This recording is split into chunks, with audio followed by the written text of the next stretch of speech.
to Stunthangar Video Hangouts. My name is Charles Carter, and I'll be your host this evening. I want to extend to you my gratitude for you watching Stunthangar Video Hangouts. If you're watching this as a replay, I want you to know that I host these YouTube live streams every Monday and Friday evening, starting at 6:45 p.m. Pacific Standard Time. So please make a note of this so you can watch or be part of the live stream. Plus, we have an after party following the live stream, which is sometimes better than the live stream portion. You must be a registered Stunthangar Forum member to find the link to be part of the live stream and the following after party. Here at Stunthangar Video Hangouts, we talk about building and flying model airplanes, sport flying, competition flying, and what you've been doing lately. To join our conversation, if you are already a member of Stunthangar Forum, you can find the link if you scroll down to the section called At the Bench. Now, if you're not a member or if you're not logged into Stunthangar Forum, the At the Bench link will not appear. And by the way, that's right below in memory of our friends At the Bench link. Now, if you're not a member, please register at stunthangar.com/SMF. That's stunthangar.com/SMF. That's Smart Men Flying. You must place a space between your real first and last name when you register. You must also use a valid email address, or Sparky, the proprietor of Stunthangar, will not approve you. Now, if you're inclined to not come in, just enjoy watching us on YouTube, wonderful, fantastic. You can enter your questions or comments right over here at the chat box. I'll do my best to make your comments or questions a part of the show. And I understand sometimes I can't get a word in myself, so be patient. And I will ask our illustrious panel your questions, take your comments. And by the way, you only can do this during a live stream. So like I said earlier, I host these YouTube live streams every Monday and Friday evening, starting at 6:45 p.m. Pacific Standard Time. Now, if you find the Stunthangar Video Hangouts that I host, or the many building videos, contest coverage that Sparky does on this platform, informative and enjoyable, please hit the thumbs up, thumbs up, thumbs up. Subscribe, share the videos, comments on the videos also help the Stunthangar YouTube channel grow. And please consider joining Stunthangar's YouTube channel memberships, which start at just $4.99 a month, which is less than 17 cents a day. It's like the cost of going to Starbucks and buying one of their concoctions there, or a Better Buzz or a Better Bean, wherever you want to go. And by the way, I'm a member myself, and I don't have to do that. I have the $4.99 come out of my own checking account each and every month. This month makes 3 years and 10 months running. And so I'm not asking you to do something I'm not willing to do myself. I put my money where my mouth is, and I'm just asking you to support us.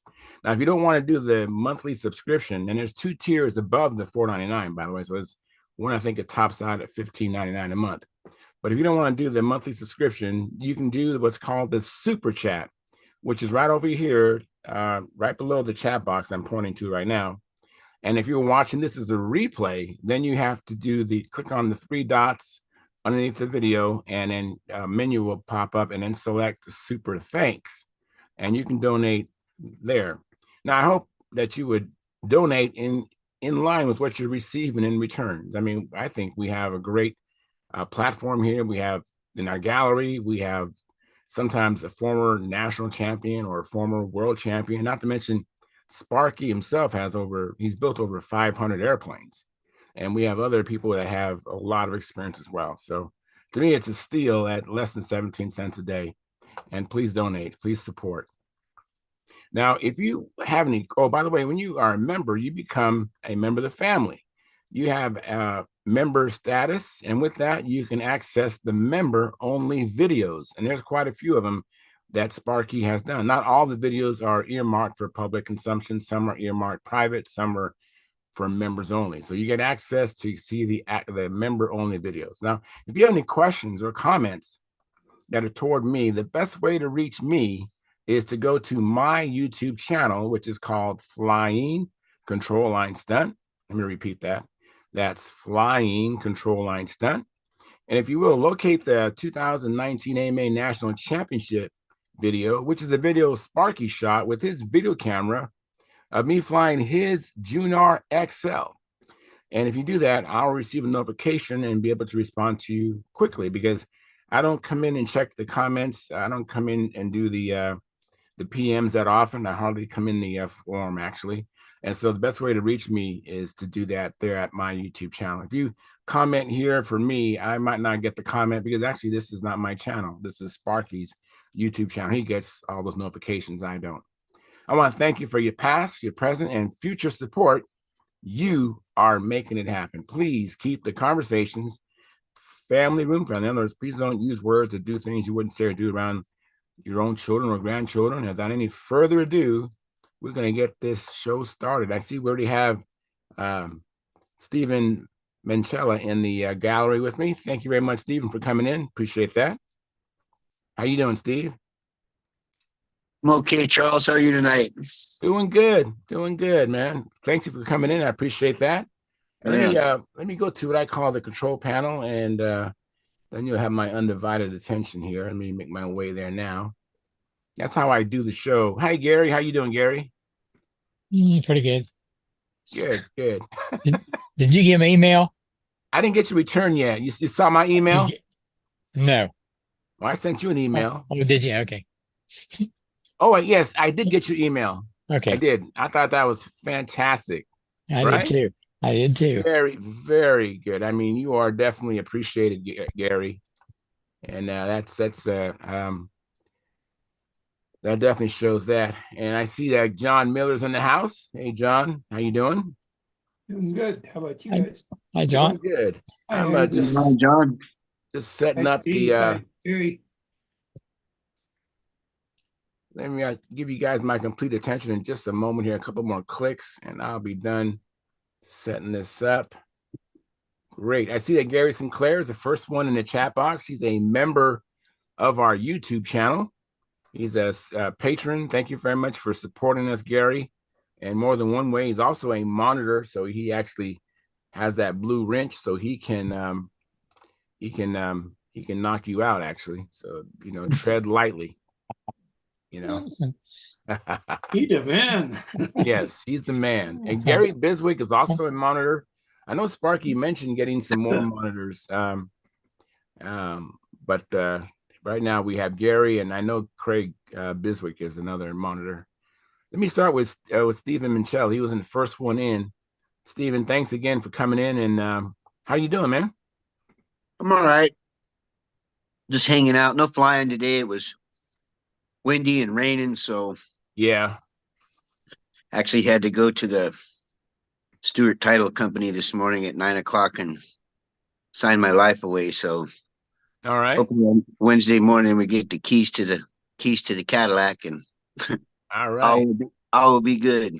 All right. Yeah, it So was that's raining that's all down. that's all I did today, and we're gonna go. John Wright and I is gonna go with Warren Walker, and probably Steve Harris will be out there tomorrow, and maybe Antone will be with Warren, and we'll go flying tomorrow morning. All right. Hey, that's We'll have great.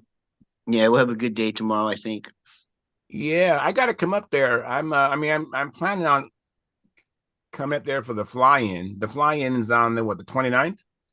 27th, I think, of April. Yeah, 27th. That's the last Saturday of April.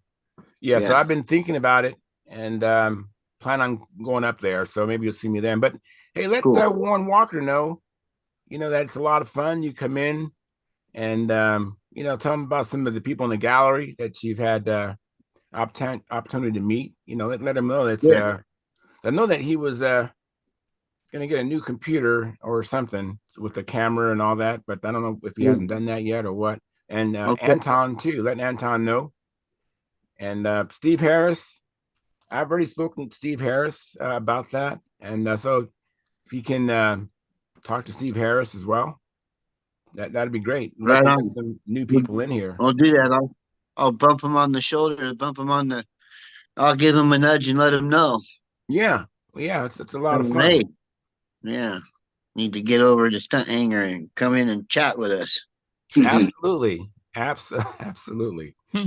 Let me see here. I think next, I already talked to you briefly, Gary, and let me see here. I think it was John Miller. John Miller, how you doing? Oh, just stumble along on 3 cylinders. But yeah, I thought I'd have those plans done by now, but found 5 or 6 different major mistakes that I'd made that I had to go correct. I think Dennis is right. You get to a point and just say, "Oh, to heck with it," But it took me all day today to fix the mistakes. I got a little bit extra stuff done, so I'm real close. So I mean, for all purposes, the fuselage plan, sheet 1 is finished. I got just a few notes to put on it, and that's it. And I've got the pattern sheet and the cut sheet pretty well. Been maintaining that as I make any changes. I've made changes there. So I've got the sheet 2, the wing drawing that needs some attention, but I've been doing some on that, over there. So I don't know how long it's going to take, but if I don't find any more major mistakes, it will be pretty quick. All right. Well, sometimes it takes a while. It takes longer than we think it should take, but Well, it actually takes me longer than it does if I was actually building it. Oh, I bet. Yeah, that makes a lot of sense. I was wondering about your cut sheets. How long? Like, I have a friend who has a laser cutter. I think I think he only can use 24 inches wide as far as sheets of wood. 24-inch long sheets. Yeah. I set them up for 36. That's an interesting concept. It might be a good idea to do an additional set, reconfigure for 24-inch ones. I know, like Pat Johnson, I believe, has a 24-inch one. And I don't know what do you have, Howard? 36? Yeah, it's a meter. Yeah, a meter, 39 inches. Yeah. Yeah. One thing I may have mentioned already, but one thing I've been doing for the guys that are in countries where they're doing or working on the metric system, I got an email some years back from a fellow in England, and he said, boy, you guys are always doing it 36 inches wide, and for us it's 34. I think it's 34. And he says it makes it real tough to find somebody that's got a carriage wide enough to do it, or a machine big enough to do it, and getting the paper. So I've started doing it with the actual objects are 34 inches wide. But I like the main drawing of the sheet 1 is 72 inches, 6 feet long. There's a lot of information on it. And the wing drawing is a couple inches longer than that. So good hunk of paper. They cut down a forest for those. Very cool. Well, I appreciate you coming in, John, and appreciate your work Gotta effort. show you something I got today. Yeah, make it big here. What are we looking at? That is a 200-foot roll, a 1.5 mil Ducolan. Wow, look at you. And it was reasonably priced. It was like, I got it from School Smarts. How does Dukeland vary from Mylar? It's basically the same stuff. Basically. Okay. You use it exactly the same way. But I think 200 feet there, I think it was less than $25. So Very nice. yeah. Look at my hair. Didn't comb it all day. Yeah, but at least you have some hair, man. A little bit here, there, yeah. At least you have some hair. I can. A long time since I felt. Yeah, but you polish yours. Yeah, I know. Fortunately, I have a decent shaped head. So do you, Gary. Your head looks good too. Thank you. Let me welcome Ed Waskey. Yes, Stephen. I had a question on what did you call it? Ducale? Is that what it was? Ducalate or whatever that John Miller has there? Ducolam. Okay, is that the stuff that has is that flat on one side and glossy on the other? No, this is a plastic. And if you read on the forum there, they're talking about SLC over various like silk span or poly span or things like that. You're supposed to be able to paint on it. You just rough it up a little bit.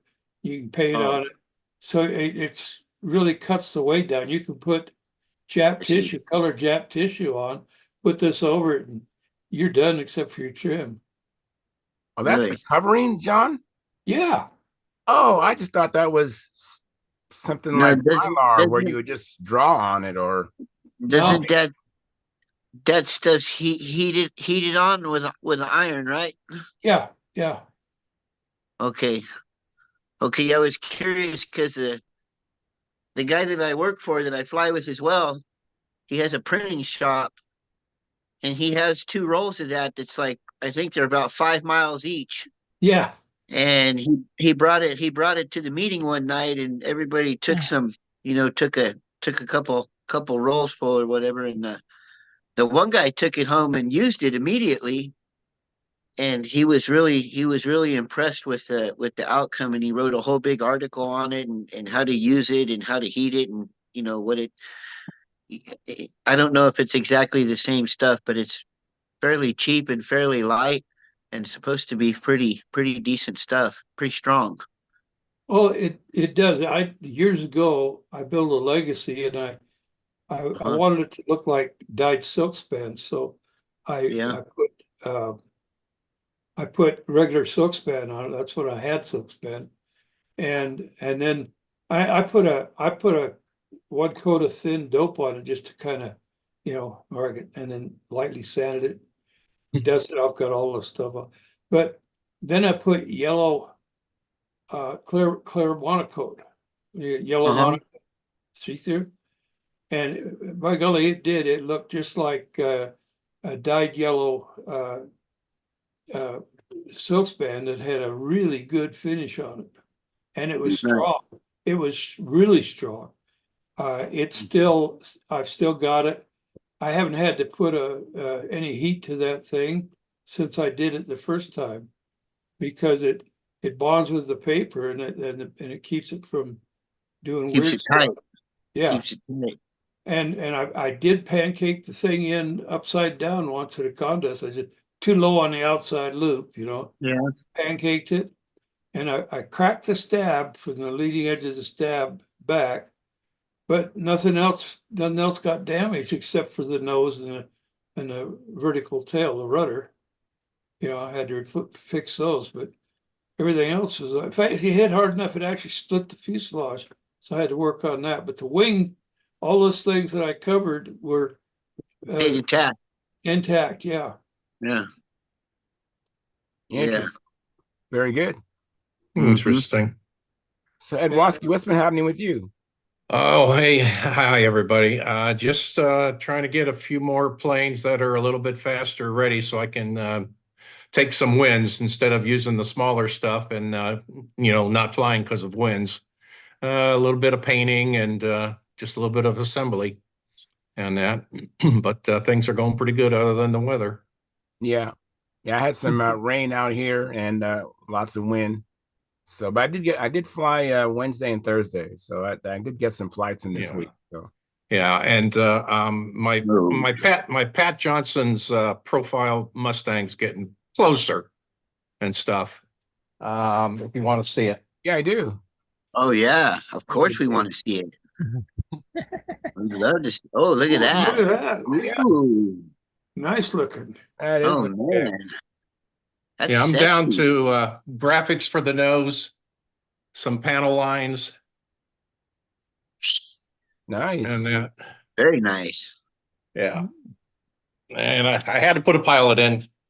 Oh yeah. That's cool. It's very So nice. it's been slow, but it's going. And that, so it's awful light, I can tell you that. He Yeah, it looks he gives you a nice kit with a lot of light wood. Very nice. So you have 2 push rods connected to your bell crank. Yeah. Pat does it that way. And that. So I still got to paint the carbon fiber one. And I used a smaller tube because when I went to see how flexible it is, it's not very flexible at all, and I didn't want to use a heavier gauge. Sure. So it's an experiment to see what I think, and I can always change it if it doesn't work out right. Yeah. And that, so it's getting there. Very nice. Now, is this Yeah. a bigger plane than what you normally fly, or this is the same size About plane? the same size. Nice. I just been, I mean, that's years ago. So, like I said, to try to get over getting back to over the dizzy, it's just been flying smaller stuff because all I'm trying to do is turn circles. But I'm at the stage now of need something a little bit faster and heavier to take the wind. And then I can just start working on, 45-degree climbs and dives and things like that, Yeah. where you're trying to concentrate on doing something versus just trying to see how long can I spin. Yeah. May I And make a that's- suggestion? Yeah. You'll find that silver disappears when you're flying. It's hard to see. And you might want to make sure you put some flashes of something like that over your head behind you there's that yellow shield there or something like that with a different color, so or a line or stripe or something with a different color on it that will catch your eye so you don't lose it. Okay. Well, we'll see how it goes, and if I have to do that, I'll figure something out. There you go. And yeah. Now, I had that problem with RC also. Making a camouflage airplane and dipping down below the trees, Mhm. and it's like Can't it's find out it. there somewhere. I can hear it. Uh-huh. Go. But paint jobs in the future are going to be if it's anything that's like a warbird, it'll be like a Reno racer paint job where you have the bright colors and stuff There you go. going forward. And There you that, go. so yeah. Put some But red I on. got a yellow flying clown ready to go. I got a yellow one, a blue one, and a silver one. So There you go. That'll get your dizziness out of you, huh? You need that silver one to sneak up on your competitors, How long? Yeah. How long the lines? How long the lines are you using when you're practicing? You from getting dizzy out there.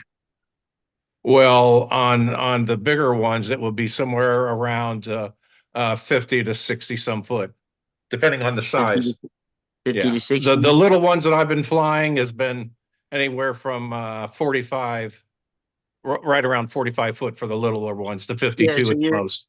so you're winding yourself up on those little lines on those Well, short. but I use the throttle control, so I adjust it for just over 5-second laps. Oh, nice. Nice. And, Very nice. Very nice. Cool. Yeah. Very- Yeah, I get a half A out there and just start spinning like a corkscrew. Yeah, Screw I right was into the gonna ground if say- it was a half A. Yeah, I was gonna say if you're flying a half A on 35s, you're overworking it. Very good. Yeah. Hey, there he Yeah. is. Let me catch up on the chat box. I have Marcel Legrand. He says, "Hi, Charles, and everyone at Stunt School. Looking forward to learning some more, guys. Thank you very much, Marcel. And Marcel, have you connected with John Miller lately? Would like to see some more airplanes, see if you've been flying or what you've been doing.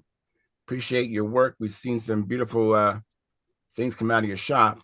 And then Dennis Adamison, who's here in the gallery. He's a member of our YouTube channel, and he provided a like for us. Thank you very much, Dennis. And I see we have 21 concurrent viewers and we have like 13 likes. So please, if you haven't hit the like button yet, please smash that like button. And don't forget the super chats help us. And It's easy for you if to you're say. watching this as a replay, the super thanks help us. And those are, we would greatly appreciate that. And don't forget to join. Don't forget to subscribe. And when you subscribe, make sure you hit the notification bell and select all. So whether Sparky comes on or I come on, you'll be notified. So you'll be able to see those things live. And let me see, without any further ado, let's go to Howard. Howard Rush, thank you so much for coming in. How you doing? I'm doing all right. You been doing anything in your shop or been working on, been flying on Circle One? What you been up to? Well, oh, the sun's out. My goodness.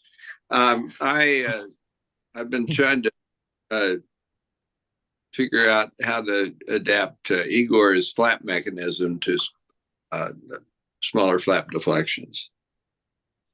So the nonlinear part comes in at smaller flap deflections. And it's harder than it looks because it's nonlinear. And then I saw something Bob Hunt and other people were talking about flat flaps. Right. And, of course, hearing flat flaps reminds me of a song from long ago. You're too young, Charles, to have heard that. And so it's funny being old, but then having all this modern equipment. So I asked that woman, I can't say her name because she's sitting right, to play it on Amazon Music. And then I looked up the lyrics online. Well, first I looked up the lyrics online, and I always thought that it said, with a catch hanging down to my knees, catch being a malapropism for crotch. And the lyrics that I saw on Google said, with the cat chain down to my knees. Oh, okay. And so I played the song. I had that one play the song. And sure enough, it sounds like he says, with the cat chain down to my knees. So I Googled cat chain and just showed jewelry for cats. But you older people, what is a cat chain? My thought would be it's for a zoot suit. For a a wallet. Yeah, it's in that era. Well, yeah. I think you might be right on that. The Like song a Cool cat watch chain, have his like a watch chain. chain or something like that. The cool cat has a cat chain. Yeah. this is 1957 song. Yeah, that's all right. They were still playing like that. They were, yes. But a cat chain. I've never heard the term. Probably come from back east, you know. Well, this guy's not from back east. Sounds like from Texas. Well, he's on the other side of the mountains from us. So. Geez. Well, anyways, let me move on. Well, Let's see here. He's not. I've got something for him later. All right. You got So- please. All right. Hey, Mark Gerber, help me with some airplane stuff. I guess Stuff. It started out that way, I know. but whoa, that's got holes in the end. Very nice. Making Well, some this is progress. This is the state of my Bearcat wing at the end of February. And then I went on 3 different trips and pretty much shot the whole month of March. But I'm back and working on it again. And I finished up the wing. I think I showed some of these pictures before. Here are the tips that I carved. Right. And there's one in place. Oh, very nice. And there's another one I was carving with the masking tape to protect the sheeting. And So here's what are you using the carve with? Are you using a number 26 blade, or are you using a plane? What are you using the carve? No, I use a wood rasp for the rougher part of it on the outside. And then I use a sanding block with some real nice aggressive sandpaper I got. It's like 120, I think it's red stuff. And it doesn't clog up at all. All right. Oh, that's a good I tip. use that to do most of the final. And I've got a foam block that's, I think, 320 grit that I use for some of the final touch-up. In the inside, I've got a Fordham tool that I use with a burr on the end of it. and sort of carefully hollow it out. Mm. So, You said This is- Fordham tool, you said? yeah, I'm not sure if I'm familiar with that. well, it's been around a long time. The motor hangs up on a stand, has a long cable, Hmm. and then there's a foot pedal that you use to control the speed. So it's a little bit tricky to get used to, but eventually I get onto it. And I put it away for another year or two, and then I get it back out and Oh, learn I'd it like all to see over it again. sometime. Maybe sometime you can share with me. I'm not really familiar with that tool. I Yeah, used to just do a search on Fordham, Foredom, I believe it is. FORDAM. Four, Oh, FOE. like you're playing golf. All right. Dom, I think it's DOM. All right. Thank you. I'll do that. Great. And this is the outboard tip with the weight box installed, ready to put the other piece on it. Nice. And here's the inboard tip with the tip glued on and the lead outs. I swaged the lead outs, so they're swaged, ready to go here. So basically the wing is done. So onto the fuselage. That's very interesting how you do the bottom of the wingtip. You glue that on, then you glue the top of the carved wingtip on. That's pretty neat. I've only seen it glued on together as one piece. Well, Al Raby does it this way. He splits the tip into two pieces. It makes it a lot easier to hollow it. Yeah. And that you part just, I'm familiar with. I've split mine and hollowed it, but I glued it back together, then glued it onto the wing. yeah, you can do it Interesting. either way. In fact, Yeah. I did the inboard tip that way. I glued the two pieces together with the slider inside, and then glued the whole assembly onto the wing. So you can do it either way. So that's what I've been up to. What are you using for a swaging tool? It's a Japanese company called Jinkai, I think Jinkai. And they make all different size sleeves for the swaging that you put on the cable. And they have a tool that they sell that goes with it. And I think I got it from a fishing tackle supply house. But it's Jinkai is the name of the company. Look for it.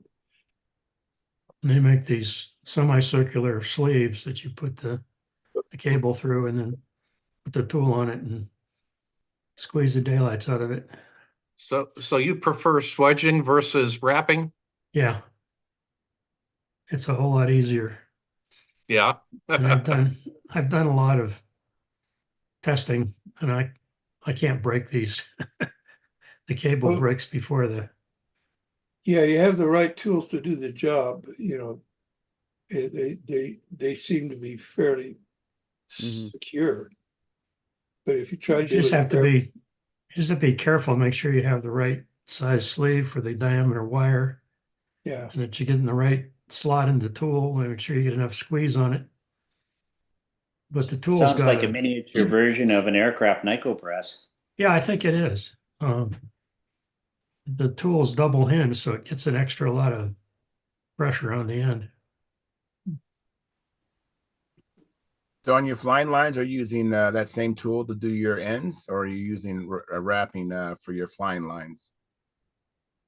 I don't wrap anymore on flying lines because I'm using Spectre like Dennis. but when you did use it, did you swage it? No, there's another for crimping, you get these double-barreled sleeves. Have you seen those? No. Oh yeah, I have. Yeah, they're double-barreled sleeves. They have, two holes, Hmm. and you can put your ancient braided cable through there. Ancient. And then it is another tool that they call a crimper versus swaging. And the crimper basically just squeezes it from the side, whereas the swager squeezes it from all around and the metal actually flows.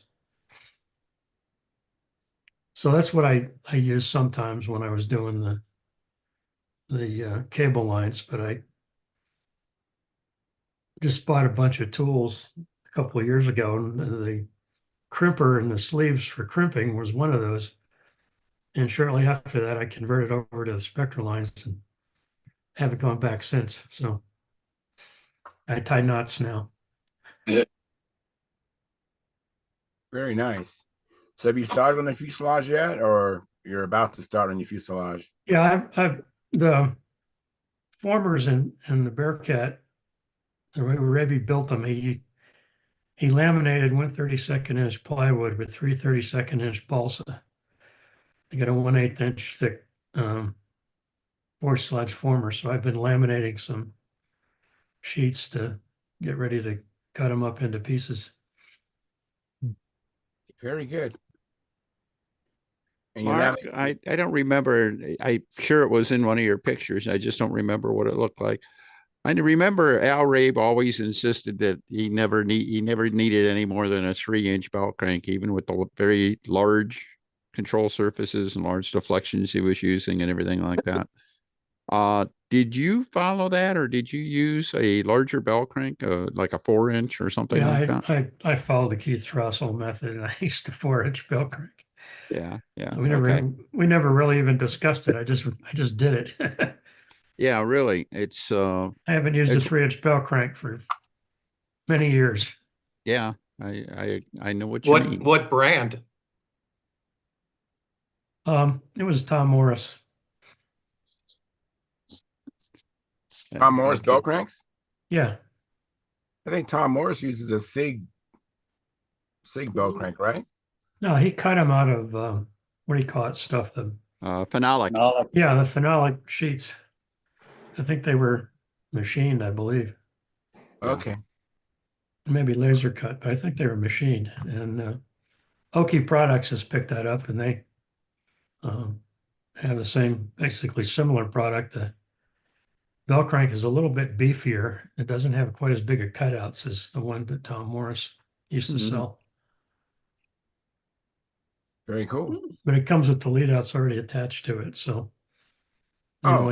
only attachment you have to make is on the outboard side of the wing or the inboard, where the lead outs come out through the tip,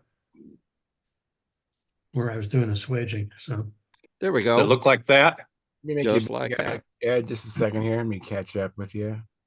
Thank you for pulling that out. yeah, that's it. Okay, I was noticing the space that you would drill for your push rod versus your center where you're rotating. That space there, I thought you were wanting to keep that space to a minimum. Depends on Well, how much screw you want. What I did was I used Howard's program, and I put in different spacings there for the hole. Okay. Till I got one I liked. I think I ended up with 1 1/8 inch or something like that. It was Wow. pretty far. It was pretty far out. That's far out.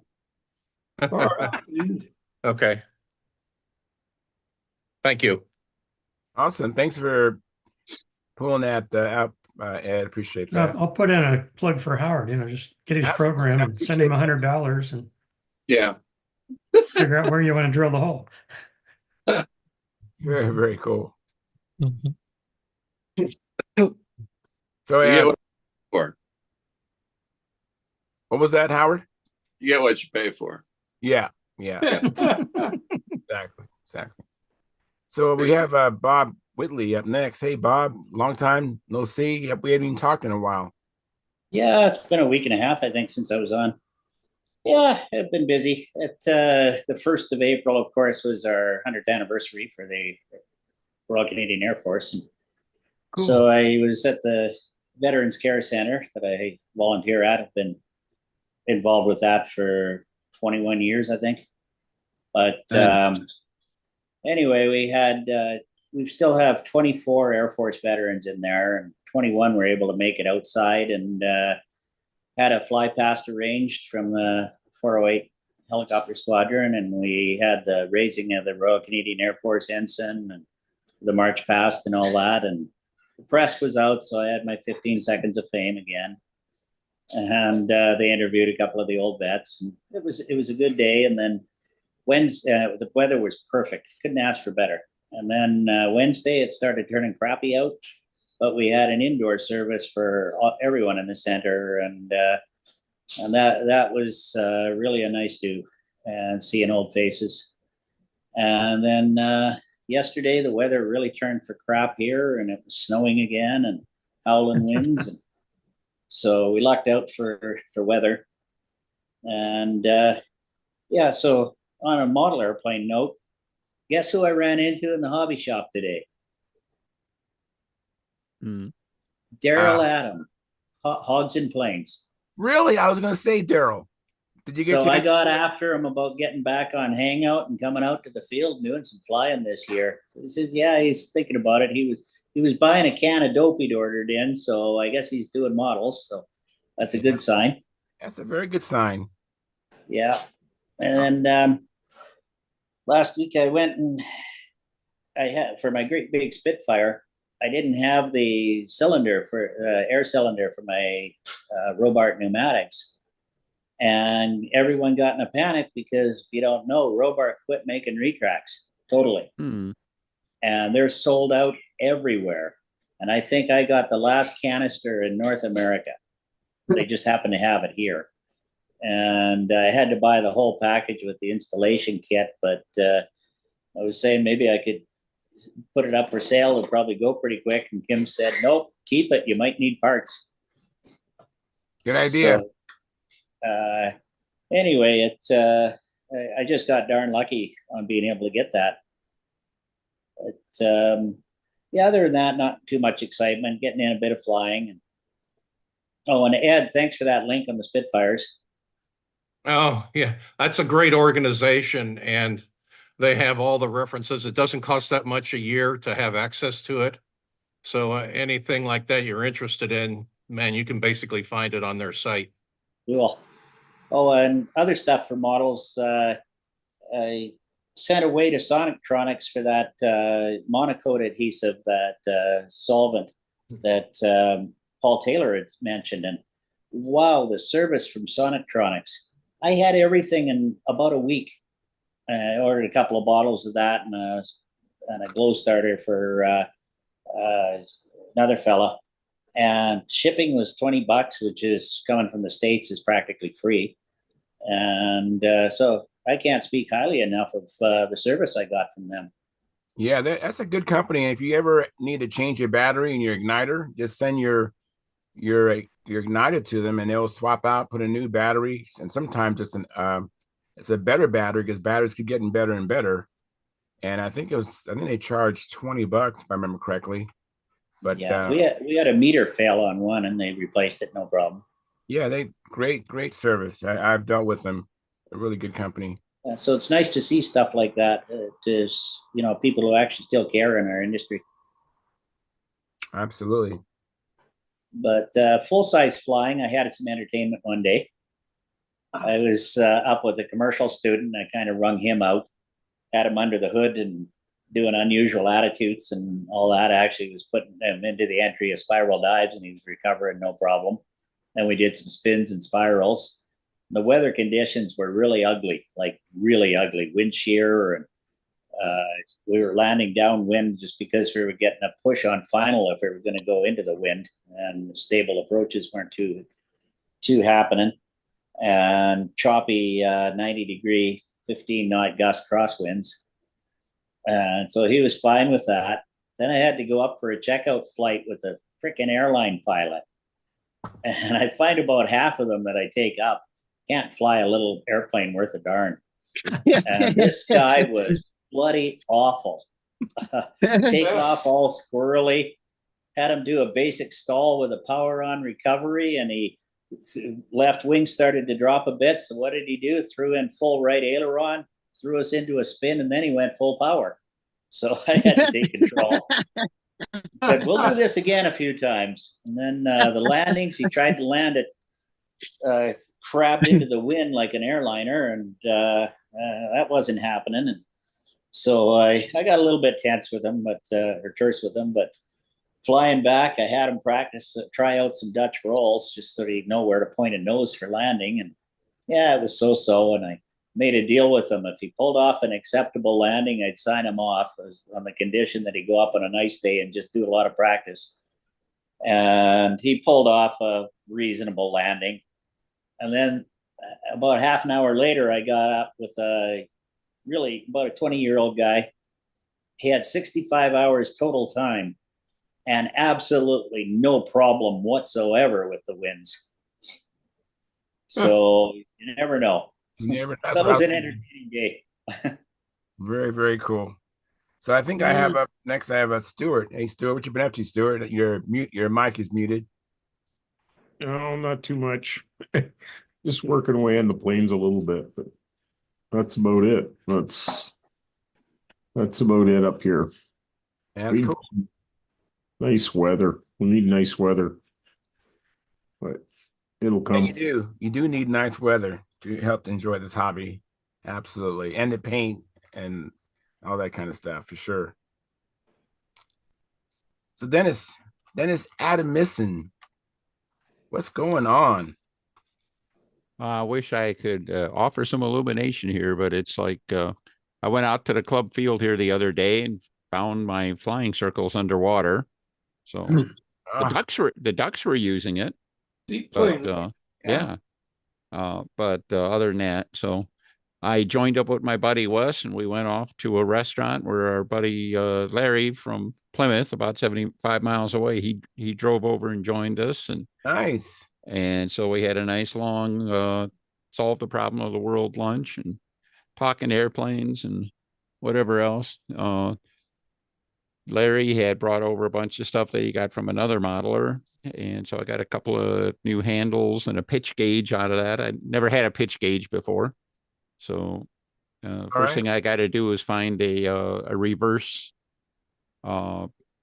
It's a Prather pitch gauge, so it's designed for normal props. But of course, I'm using all reverse pitch props. So I have to have a mirror image. Just use a mirror. You look at it in a mirror. Yeah. Look at it in a mirror? Yeah. Oh, interesting. Okay. So Dennis, you knew if it's underwater, just make yourself a set of floats. Sure, John had draw plans for you. Yeah, but I'm kind of squeamish about that too. So I was going to need floats for my feet too. So Right. might have been kind of interesting, but put the waders on. That's it. My contest isn't until the end of May, so there's plenty of time for it to dry out. Having the official club field opening a week from tomorrow, and I think we'll be in pretty good shape then. Very cool. I don't know. We're just I think we get a slightly milder version of weather that Stuart and Lenny have been getting, maybe a day or two sooner, since we're southerly and westerly of them. But we've been just getting a ton of rain here, and wind and cold, and it's supposed to be getting nicer next week. So hopefully, with a little bit of luck, maybe be able to sneak a flight in there. So it's, when the field floods, Indiana comes from the word that means flat as a pancake. All right. So it's not flooding in the sense of a river overflowing its banks or anything. It's flooding because the ground can only absorb so much water, and it just sits there, and it can sit there for a while, and then it'll be gone, and it'll be like walking on walking on a very soft surface for a while. So, but sponge cake, little sunshine, and maybe a little bit of breeze to help blow it away and stuff like that, and it'll come back pretty quickly. So, very cool, very, very cool. Anyhow, hey, Sparky, how you doing, Sparky? Good to see you. You're muted, by the way, Sparky. I came on to ask Dennis a question. I'm thinking about buying a yurt. Does that your field allow camping there? There is a yes, they do. It's there's RVs, you know, both long-term and short-term stuff there. I'm not sure exactly what they have in the context of hookups and things like that, but I will dig up the information and get it to you. A yurt is a tent. Oh, So is it? Okay. Straight walled military style tent. Okay. So I'm trying to look and see how to save money this year. John and I were talking, about the gnats, and that's a big bill, that hotel bill. So we get a yurt, we camp out there. They got a shower at the gnats, Mm-hmm. and camp at your place, and Brodax. So there's three. It'll pay for itself in 3 trips. Mm-hmm. Mm-hmm. So let me know if you can set one of them up. A tent. Yeah, I don't think there's a problem at all. You could either set it up in a regular campground. Heck, I'm not sure that the club members wouldn't. If you probably set it up next to the clubhouse for all, or behind the parking lot there, along the parking lot. So Right. I do plan on moving the circle out about 50 feet farther from the building than what we had last year, and going to try to set the pits up right up front there next to the building, but we won't be getting the wind bounce off the buildings like we were getting last year. So right. Yeah, we're planning on coming. Yeah. John's thinking about coming, so I know Steve wants to go. Yeah, Steve's John. John From George, Dayton. yeah. Okay. That'd be great if he could make it. Sure. I think we're going to be down a couple of entries this year. John Paris is actually going to be in Korea, coming back that weekend, so he's not going to be able to join us. I don't know if Vince will be there or not, or Jay Williams. So hoping we can pick up a couple more of the indie guys and stuff, but I guess we'll see. Yeah. I'm just sitting here trying to get my cow blocked out. Mm-hmm. Ain't a whole lot going on. I mean, Well, this is the 3rd one, so I built 4 airplanes this winter. So 3 in this. So Wow. that's quite a bit. Yeah. It sounds like it. Well, it looks like you're going to have that thing. You're probably going to have it painted. Well, probably not rubbed, but painted by the time of our contest too. You'll have that one ready too. So. Yeah, I'm probably going to fly the blue one behind me. Mm-hmm. Well, for our meet, the small meet and everything like that, just bring the profile. Fly it in 2 events, be good to go. I'm going to bring that too, the profile. Yeah. I think Steve and I are going to take my trailer so we can set up the tent, the awning. Yeah. That's only a 1-day contest though, right? Yeah, it'll be a 1-day contest. You can get there the day before and stay the day after if you want, but it's the darndest thing. We wanted to go 2 days this year, and because of the car race on Sunday, basically the entire pool of volunteers and helpers vanishes on Sunday. There's so many people involved in, they set their time aside for the race. So yeah, watching guys go around in a circle. Well, yeah, they could do that. They could do that at our field, watching Yeah. guys going around in a circle. So I don't understand. Anyhow. This one here is a little different than the other one. It's got a 60-inch wingspan instead of 58. All right. That ought to put it over the top. No. Well, this one doesn't really qualify for N30. It's Right. not the same as that one. Mm-hmm. Mm-hmm. Yeah, I don't see that. That's certainly not going to be a barrier. So. No, I got. Is that a Tiger 60 again? Yep. That's all I'm going to run from now on out. This Tiger 60s. Mm-hmm. Mm-hmm. I got a line on another PA 61 for my Aegis. The Aegis flies great, but I got to have a motor that runs. I got 2 worn out engines. I'm getting out of the 75s because they're too heavy. Mm-hmm. I know somebody that's got a 61 that's going to be coming up for sale. I'll check on it for you. Well, I got a line on one. All I got to do is come up with the money. Okay. And never mind. You know, I'm not working, so I don't have the money like I used to have. I understand. I've been working for 12 years. Yeah, that's all I got. All righty. Have you ever considered, control line parts as engines, as well? Just like the smaller stalkers, you can put they have all kind of different motors, engines available. And might as well be a blubber star. I mean, no, it's got to have some power. Where's control line parts? Where's it at? Yeah, just like the name is controllineparts.com. And they Okay. have an assortment of stalker motors. I think what's the smallest stalker displacement? 40? Why don't you just go online and go to Stalker directly and order from Stalker themselves? Because I don't want a stalker. They don't have the power of a PA. Well, of course they don't. They're totally different material.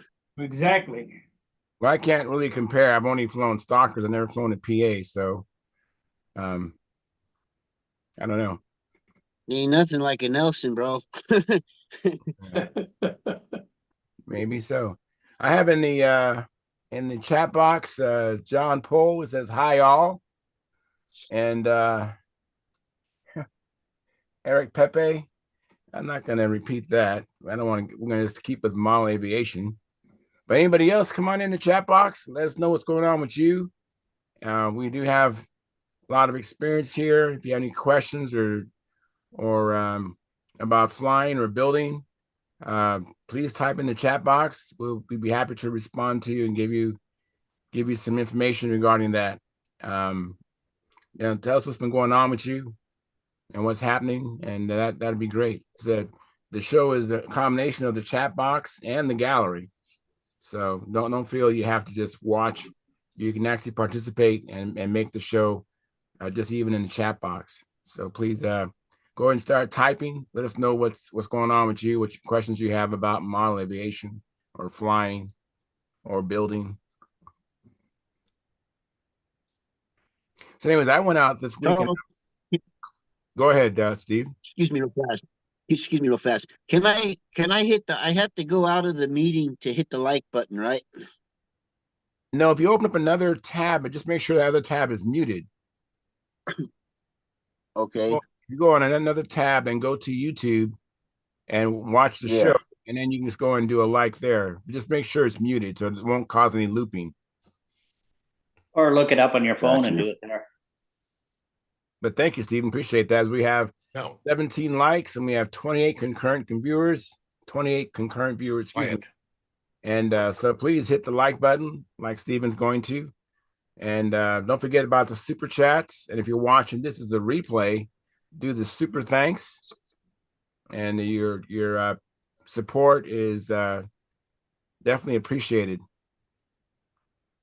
Anyways, like I was gonna say, I took out my stunt trainer Wednesday and Thursday. I've been working on it, trimming it, and it's getting even closer to how I would like it to fly. But it's at the point now where actually I could probably work on me now. I'm really excited to get back out there again next week.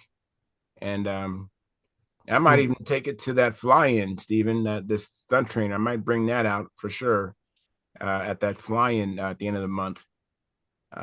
It's just doing pretty good.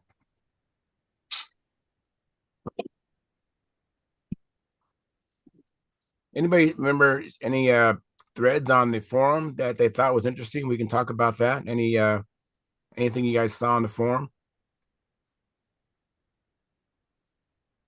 Go ahead. I have a question. And looking at the way wings are built for control line, most of them have all the extra nose ribs in there. Right. I see more nose ribs in between regular ribs. Mm-hmm. And I was wondering why. Oh, good question. I think it's just to try to maintain the airfoil a little better. When you cover when you cover over ribs, you get, of course, the dip of the covering between the ribs, and it's especially apparent where the maximum curvature is, right up at the front, right behind the leading edge. You get a lot of dipping in there. So if you put in the half ribs, it just helps reduce that a little bit. It just helps control the airfoil a little better right behind the leading edge and stuff. And the reason they only go back that far is that when you get to the, beyond the high point of the airfoil, the amount of dipping in the paper and stuff is much less, because there's no curvature to speak, or much less curvature in the airfoil. So on the back part of the airfoil, it's already pretty doggone close to flat. But up front, there's a lot of dipping going on. So why not then a leading edge sheet? Bingo. That's why people sheet leading edges. Yeah, I mean, I'm looking at the amount of balsa wood short ribs that are in there, and I'm going, what's the difference? By doing that. And that's what I thought it was going to be, to try to keep a uniform shape for it. So were you building a beam wing? No. Well, I'm going to give everybody some advice on beam wings. Every other rib on Billy designs are half ribs. Don't do it. Do full ribs all the way. The weight savings that you're going to get in them little sticks is negligible, but the finishing, you'll kick yourself in the ass for them half ribs, because when you start sanding on it, they'll sand through every one of them half ribs right there. So how easy is it to sand in between all the ribs that you're showing right there? For me, it's pretty easy. Okay. When I do these, I add 5 or 6 extra coats of clear, right on top of the rib, on top of the covering, So I just started doing that. Because these you can sand through super easy. But if you're using 600 paper or 1,000 grit paper between the ribs, you just stay off the ribs. And then lightly, a couple of passes over each rib. But stay away from half ribs, because you will go right through them. I don't know why they ever thought of doing that, because it's the weight savings, take this one out and that one out and then that one out. Now it doesn't amount to anything. So why bother? Yeah, the ribs for an I-beamer, there's hardly any weight to them at all, because they're just basically an arc. Mm-hmm. You could put all them half ribs to, if I were to cut them all off, put them on the scale, and you might get, let's say you get 5 grams. I doubt it, but let's say that you get 5 grams. You'll lose that in repairs, in repairing all the buggers that you sand through. Yeah. It's just not worth it. So I went to all full ribs all the way.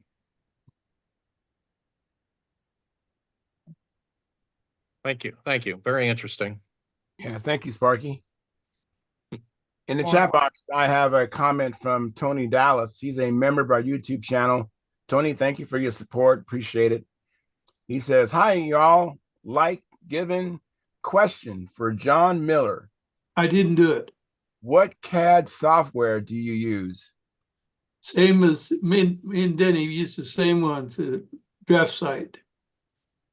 I gone through several, and being trained on AutoCAD, Draft Site is just a natural thing. It just so similar that there was hardly any learning curve to go through. Yeah, very good. Now there's a couple of free ones out there, and the problem is, if you've been trained on a system like say AutoCAD, you can get a pretty steep learning curve.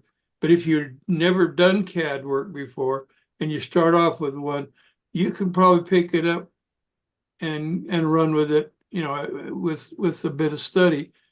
Less than it would take me to transfer over to their way of thinking from my way of thinking, kind of a thing. But the problem is, if you ever decided you wanted to get into something like SolidWorks, which is a really good 3D program, you might have a big learning curve making the change. So it's you like Howard said, you get what you pay for. Poor Howard, when he asked me what what was a good CAD program for him to get, the best one that you could buy at the best price, best bang for the bunch, was the one he's got that he got. I told him to get it. And now he's probably the only, he and I think Mark are the only guys in the country that are using it. I'm using it as we speak. Yeah, there you go. Yeah. Got anything you want to add there, Howard? I'm adding a layer right now. That's pretty good. Now you're still monitoring the CAD training on the Stunthangar forum, right, John? Yeah. So that could be definitely a useful thing if you want to get into CAD. There's a section called CAD users, and John Miller, who's in our gallery, he's a moderator of that. So that'd be something you should take advantage of if you're interested in CAD work. John Miller is the man. I don't know everything, but there are people that check in that know a whole lot about a lot of things. Very good. Very good. Yeah, I was just looking at it right now.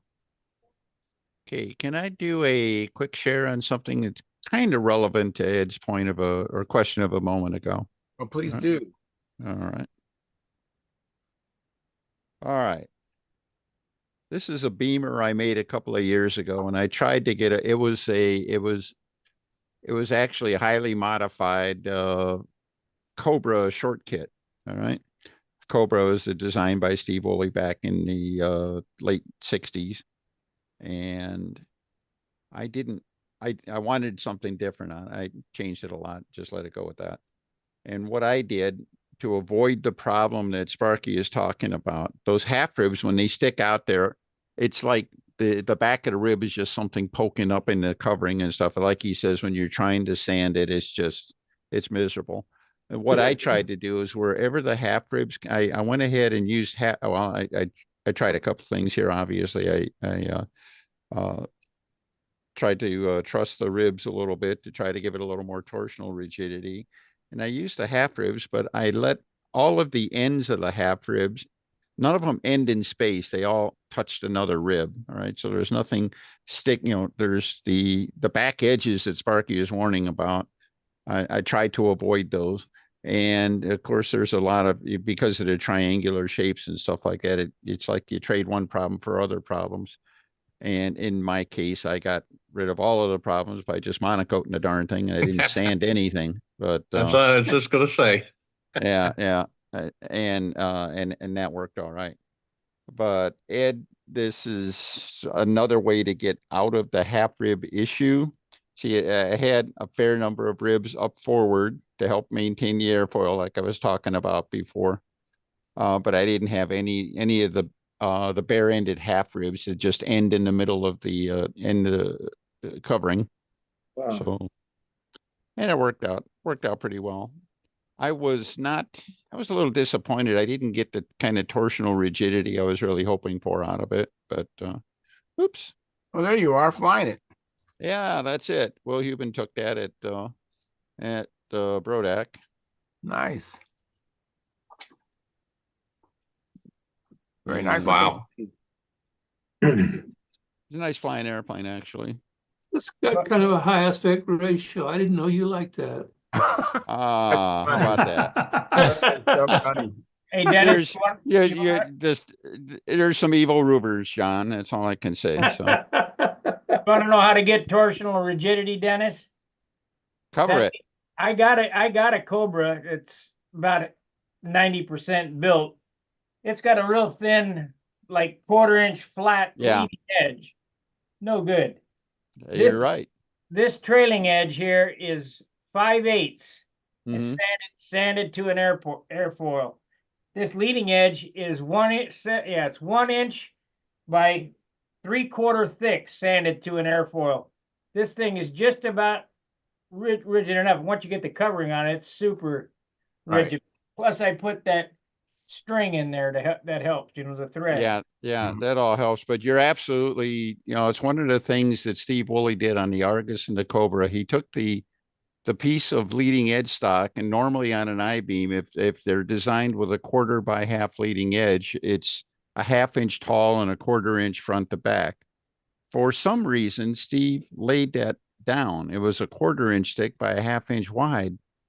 And it's just crazy to build because you have absolutely no control over a leading edge radius. It's like a knife edge leading edge, no matter what you do with it. And like Sparky said, structurally, it's a very inefficient way to locate it. So it doesn't add anything in bending or in torsion or anything like that. Look, make me big, Charles. Will do. I want to show Denny. There you go. This is all 3.5, 4 pound wood, so it's light. But it's basically like remember those old leading edges that they used to sell for voodoos or whatever? Yeah. I mean, that is thick. You got some meat out there, but it's still light. So that's how I do it. That's a big help. One of the challenges with an I-beam is if you use the 1/4 by half, you get not a lot of control on the leading edge radius, and you get a lot of dip in the covering. If you make it just like you did, it helps reduce both of those problems, don't it? Now, one other thing you can do is I have this, that if you wanted to use a 1/2 inch piece, you could glue this to the back, this carbon fiber. Yeah. That would make it super rigid. Yeah. But you're also, you're sacrificing rigid for weight. This is pretty, you start gluing this here and there and this here. Pretty soon you got 4 ounces of shit you don't need. That's kind of the way I figured it. I-beams were designed in an era of embroidered glue, and no epoxy, no CA or anything like that, and they will perform just well, just fine if you build them right. And so I have not used embroidered glue to ribs, and it's just too tedious. But for the most part, my stuff is all basically. It was all 1960s structural technology. There's no CF in there. And plywood braces, or doublers on the center of a balsa core. And now, Sparky, you've been using pine for the core of the spar, right? Yeah, here's a piece right here, clear white pine. And for a Cobra, now for this size airplane here, I can whittle them down to, I don't know, probably 1 3/4 ounces. But if you take this and build a 50-inch wingspan to get it under 1 ounce, it's supposed to be quarter by 2, but it's actually 3/16 by 1 3/4, whatever this. Yeah, it's plenty though. But it's no knots in it. Kind of hard to find now because they don't do lath on plaster walls anymore. Very good. I had a question from Mark Gerber. He wanted to share something. Go ahead, Mark. Yeah, this is maybe some sad news.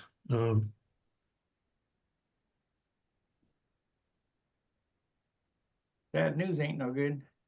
It's a picture I had. I think I've showed it before. This is Charles Parrott, designer of 3 of the airplanes I've built. And Dave Hemstrott, I think it was about 1961.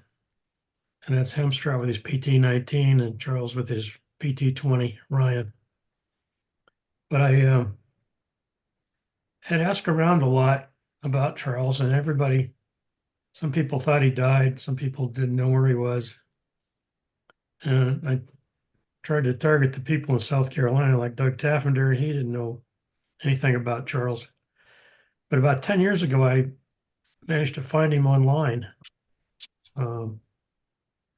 by some Googling, and he was alive and well. And I think at the time he was about 77. And he was running a company called Smart Carry, which is a type of holster you fit in the crotch of your pants and put your gun down in there. And he supposedly invented this and had a small company go on manufacturing these things. And I don't know if I'd want to put a gun down that part of my body, the barrel pointed at my vital parts or not, but Is that what got him? Is that why you don't hear from him anymore? no, I don't think. I think he sold the company. I've tried to get a hold of him for a long time, and then a couple days ago, I Googled him some more, and I found out he died Oh, in January of 2022. He was that's too living in bad. Florida in the Tampa area. Mhm. That's where he had his smart carry company. I think he sold the company to somebody else, or maybe it went out of business. I don't know. But I built 3 of his airplanes, and they all fly well. Mhm. When he did the Ryan, I think it was about 1961, and the P-40 was an American modeler in 1964, I think it was. And then the P-47 was in American modeler in, I think it was 66. And I know he flew the P-40 at the Nats at least one year. I saw a picture that Andy Lee had taken. I don't know. And I think he flew the Ryan at the Nats too. And I don't believe he ever had the P-47 there. Oh, maybe some of you guys that flew at the Nats in the 60s can tell me. I don't know.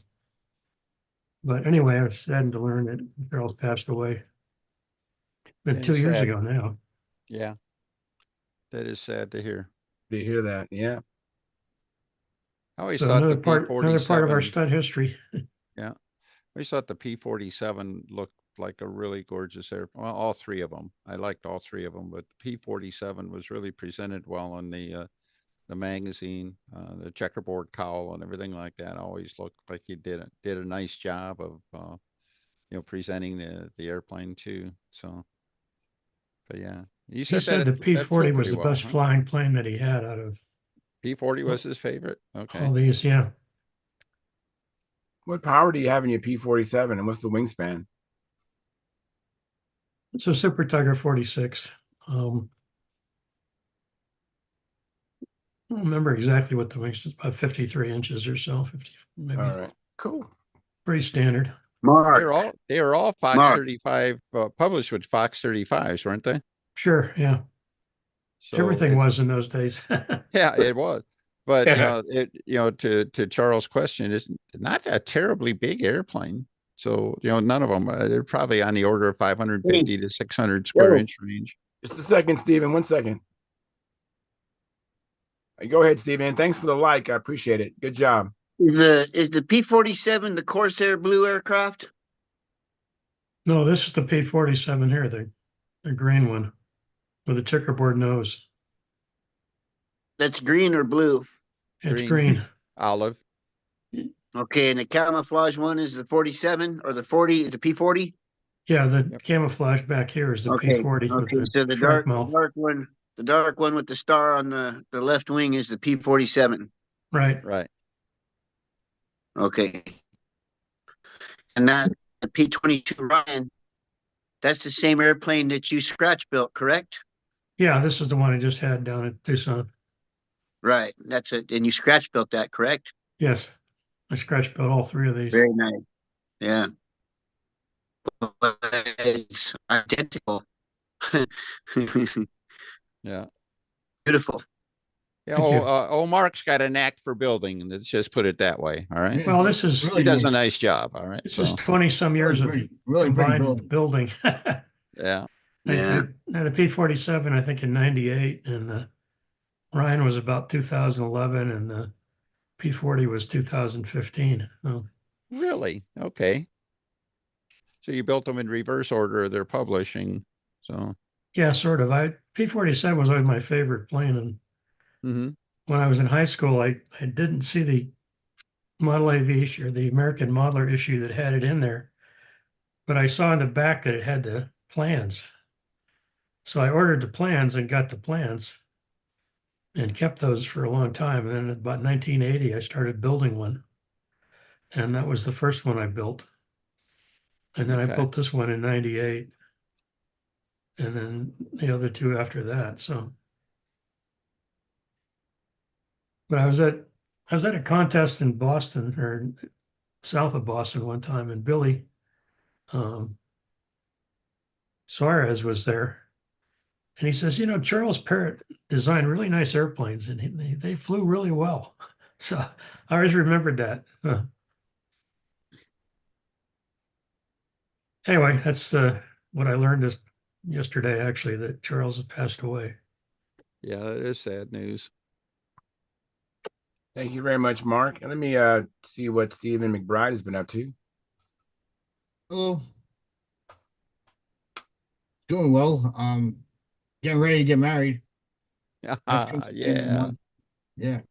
April 27th, I get married. It's coming up soon. So that's occupying a lot of time. Mm-hmm. You need to hold the wake. What's that? No, well, had a good time out of it. I was able to sneak and get out there. That was a lot of fun. That was a nice event. And then once I go back to that, back to work and also do wedding preparations. A lot to do there. That's basically been the story. So no flying. No, well, you can't fly out here right now. Winds are about 20 miles an hour every day. Well, Yeah, good practice for the nets.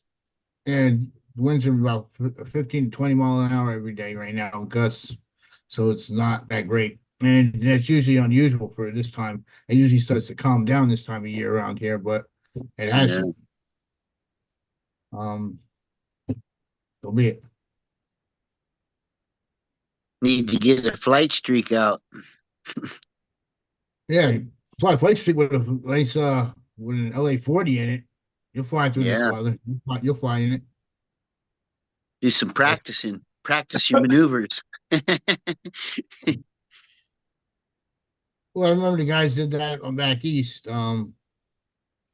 They put a flight streak together, one of those ARPs with an LA-40. It was the only plane that flew through the wind.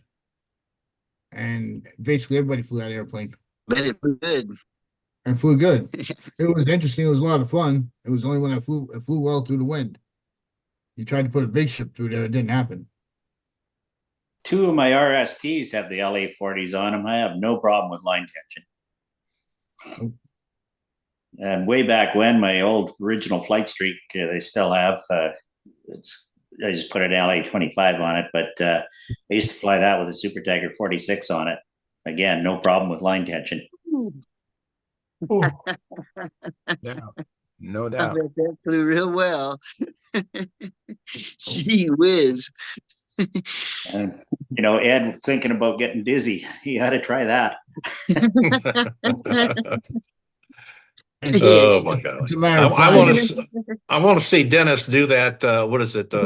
Foxburg racing again? Like at Why? Brodak. Holy smokes! I made a complete foolish person of myself there trying to keep up with that. So I was impressed.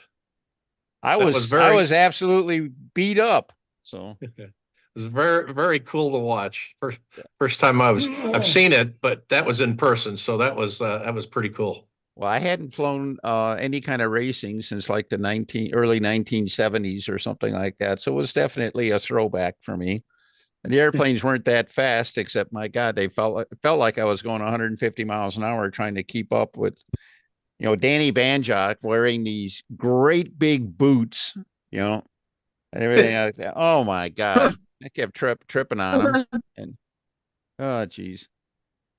So, Well, let me see what. By the way, Dennis, did you ever relook over your airplane again, like Joe Gilbert was telling you? I haven't had a chance, Steve. We got home here. I've been trying to catch up ever since. I've barely looked at it.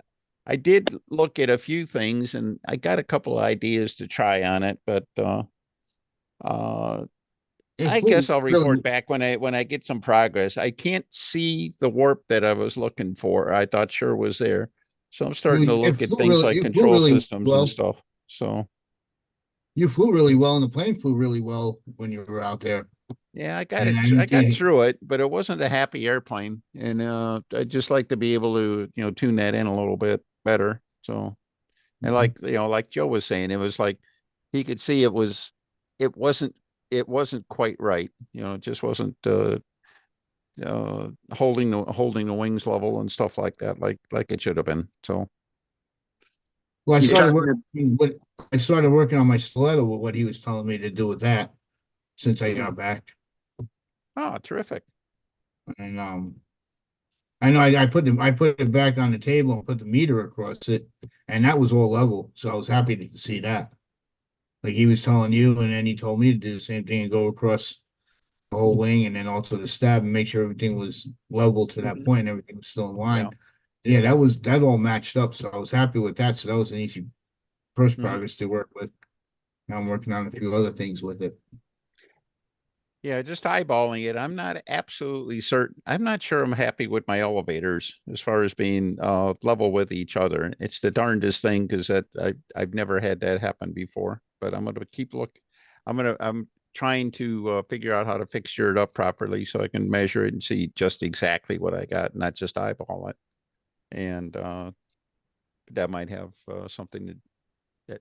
Yeah, he told me to put Obviously that's ground zero. That's got to be right. And if it well, isn't you right, were then you're you saying chase other things. So when you're saying you're eyeballing it, you're putting it on the bench or you're putting it nose down and looking down at it. pointing it down and under bright light, looking at it, saying, "Yeah, I think that's not right," and it's like, well, I'd like to be able to put some kind of a gauge or fixture on it and stuff like that and prove it and see how much, if it is off, how much is it off and things like that. That's Yeah, what Give Bob Hunt a call. He'll sort you out. he told me to put mine on the incident meter again. Yeah. So I did that. Yeah, I'm not sure what I'm looking for would show up with an incidence meter or not. I just got one, so maybe I'll give it a shot. Maybe it will help. But Dennis, you've seen the setups Bob Hunt does. Give him a call. well, I've seen the setups he uses to build his airplanes. I've never seen any setups he uses to check them after they're built because they're built correctly in the first place. As I try with this one, but it may not. I may have missed on that. So just got to get back to it. It would help to just have somebody watching on the outside, just watching the wings, just watching nothing else, but just watching I the wish wings and stuff. Doing that kind of stuff at the contest that's a suboptimal way of doing it. So that's much my better. only optional way is when Yeah. it's at the contest and so forth. I don't have somebody else out there to really look at it. My father, he knows what it's supposed to look like and so forth, but he has a outgoing projective, not a fine tooth projective of what it should be to see the small things you need. Hey, Sparky, have you had any setups to check for warps and that kind of stuff and your builds? I have point to point. It's a T-square that I bolt to the motor. I don't have the plate on it now, but it runs the full length. There's stack tolerance when you start measuring stuff. So you bolt it to the engine and you stick it over the top of the wing and you measure from the leading edge, the trailing edge on the stab and all that. And you take a laser and set it up at the same height and shoot it across the wing and you can see the warp in the wing. Otherwise, I just point them down and look. If I have a hard problem, I do that point to point deal. That laser light sounds pretty accurate too, and I could get one of those. And you can shoot a laser light across, and that would tell you. Yeah, I just have a little, it's only that big, little cat pointer, and you block the airplane up with that ruler with the T-square attached to the engine and shoot it across till it's level, and you mount that on a block and you just slide it, over. You know what I'm saying? I'm trying to figure out how you're attaching the T-square to the engine. Yeah, that's where I'm lost too. I'd like to see that demonstrated sometime. Not necessarily tonight, but that'd be a neat how-to. I've disconnected the block off of it right now, but I'll show you the T-square. I had it done on a surface plate and layout. Ah, come on, get on there. And by the way, I see you, Mark Wise and Jonathan Carradas. I'll get to you guys. Just hold tight. Thank you. Okay. You look in this T-square has holes in it right here. Right. The aluminum plate's over there. I'm not going to get it out. But it mounts to this, sticking down this way. It has a gazillion holes in it. You bolt this to the engine. Okay. You can measure from here to the center line, here to the center line, the same with the stabilizer. You set your laser up so that it's pointed, so you make sure this is flat on the bench, level on the bench, and then you put the laser on a block and you slide it across the leading edge and around to the trailing edge all the way around to see if it's warped. That makes sense.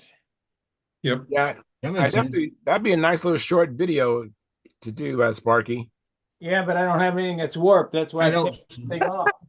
Well, I understand that, but still, even though it's not warped, you could show how you would. Well, it helps line things up and help square them up.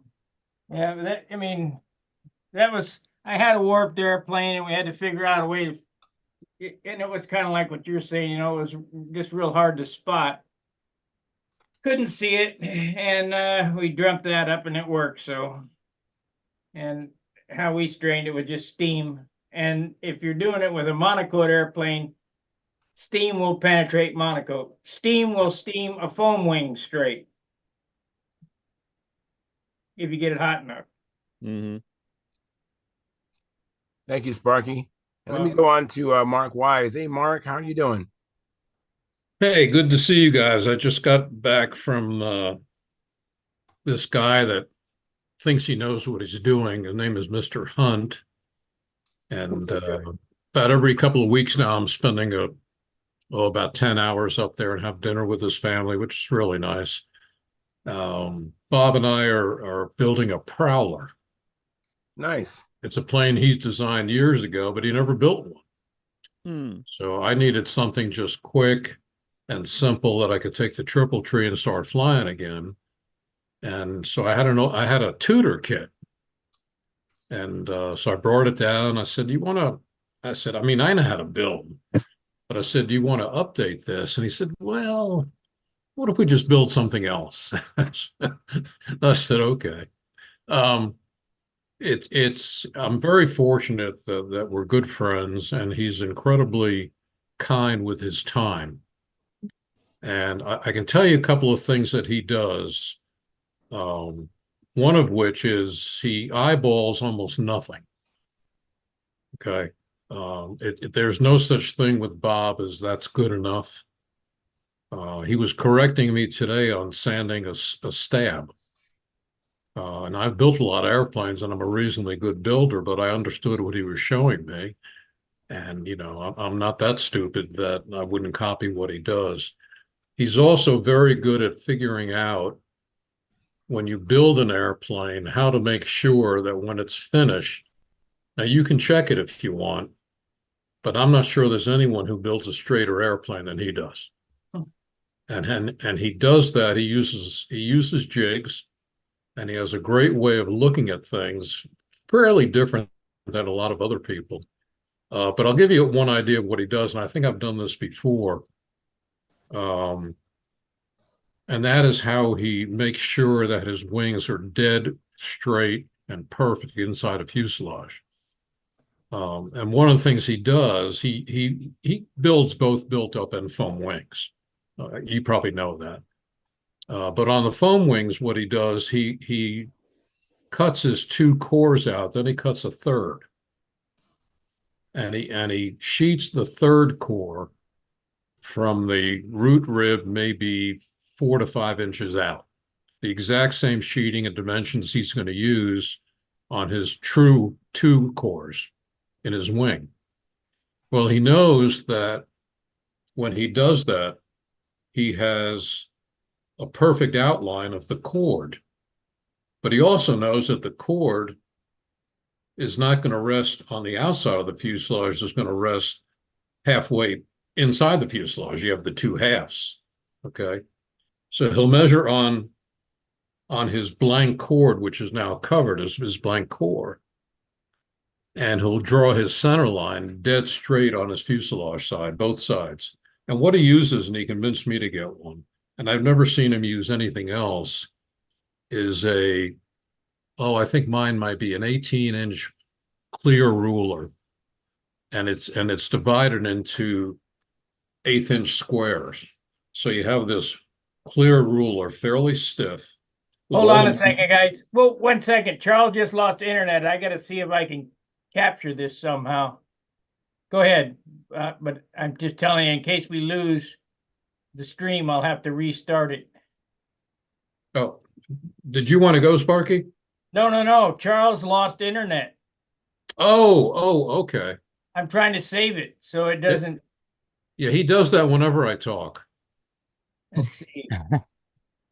So anyway, he uses this ruler, and since the ruler has a center line through the middle of it, he puts that over the center line of his wing line, not a thrust line, but the airfoil line, and measures it absolutely perfectly, and then takes this block, this root rib of the extra wing that he's cut, the extra panel, and traces it on the side of the fuselage on both sides. And then he cuts it out on both sides. And then when he opens up the bottom of the fuselage and puts the wing in, there is a 32nd of an inch gap. It's surprising. It is perfect. I mean, it just fits perfectly. So everything he does, he's not building an airplane and hoping that at the end it's square. In his design of how you build the airplane, it's guaranteed to come out square. So if you ever get a chance to, he's going to do some videos. He's done a million of them. If you ever get a chance to spend some time with him, just sit down, bring your notepad, and listen to what he says.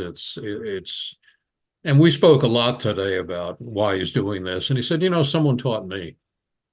And Tom Huff will be at his house 1 or 2 times a week. Rick will drop in when he can. He has a parade of people coming in, and he puts his work aside, and he'll give you all the time in the world because he wants to. And he's very humble about it. He said, I figured it out this way. I did this. And he also doesn't stand too firm on what everyone else thinks. Okay.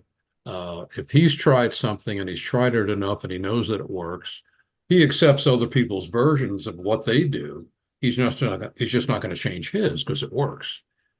He's been a world champion. He's been a Nats champion. He's been on the world team many times, and he's grown up with some of the most prolific people we know. So it's the other thing he does that I wish I did. The tool, he's big on tools. He said, if you want to build right, you better have the right tool. And he said, usually that means don't buy it from a big box hardware store. Okay, you want to get the right stuff, get one of those heavy, whatever it is. He has a table saw, a jigsaw. The thing's got to be 80 pounds. Okay, but it doesn't move. And it cuts at 90 degrees. He has a planer. So he takes his heavier 16th inch stock, 3-inch by 36 wing sheeting, okay, with a heavier grain, and puts it through his planer, and he comes out with about a 50,000th.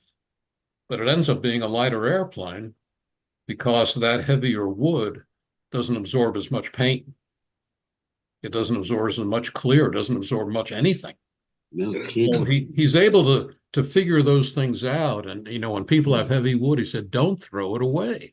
Yeah, keep it. You can mic it down until you can use it. Mm-hmm. So he's just, to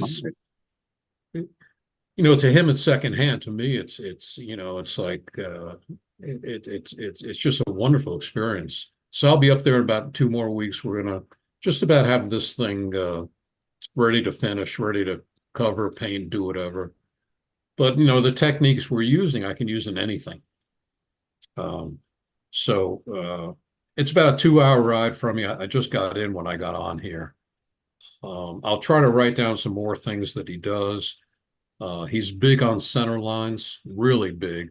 But even to the point when I built this horizontal stab, okay, it's a fairly standard horizontal stab.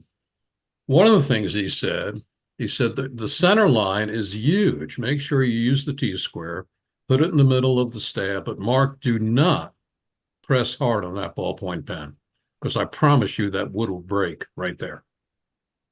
And he has an expression, don't ask me how I know. Okay, he knows from experience. So it's amazing, these little things. Everything he rounds, he puts a center line on it. He can do it, he can freehand it with his hand and a pen. And he said, but never go to the line, just round to the line, and you'll have that perfect cut.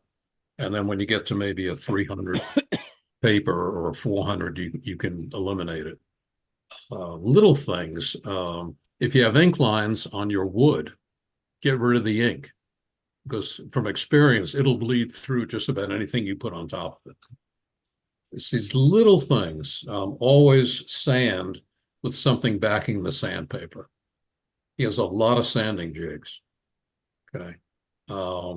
He also, about halfway through each day, he'll clean up the shop. Okay. So all the tools are right there. It's a joy to build with him, because everything you need is there. The only thing he's had to change that if you want him to build something with you and show you how to do it, you need to bring your own balsa, because it's just getting hard for him to find. I mean, it's not hard to find balsa. It's hard to find the balsa he's looking for. So if you can get with Howards like that, I'm sure there are a lot of others who can. Dennis is probably one of those that it's worth spending the time. It's absolutely worth spending the time. How he cuts a G10 motor mount, how you convert a profile airplane from glow to electric if you want to do that. It's just, it's magic to me, and I've built for a long time, but when I'm with him, I just want to kind of turn the light off so he won't see what I'm doing. He'll come around to my stab and say, no, let me show you what I think's a better way. Okay. And he turns the T-bar a little bit this way, and what joints should not use CA. Okay. And one of the joints that I found that CA doesn't work well is when you glue to end grain. It just seems to soak in the CA. And I put a tip on one, and I wasn't really happy with it. He said, what are you going to do with that? I said, I'll probably add a scab and sand it in. He said, no. And he took his fingers and just snapped it off. I said, well, that's nice. He said, well, I just want you to know, it doesn't give you that good a bond.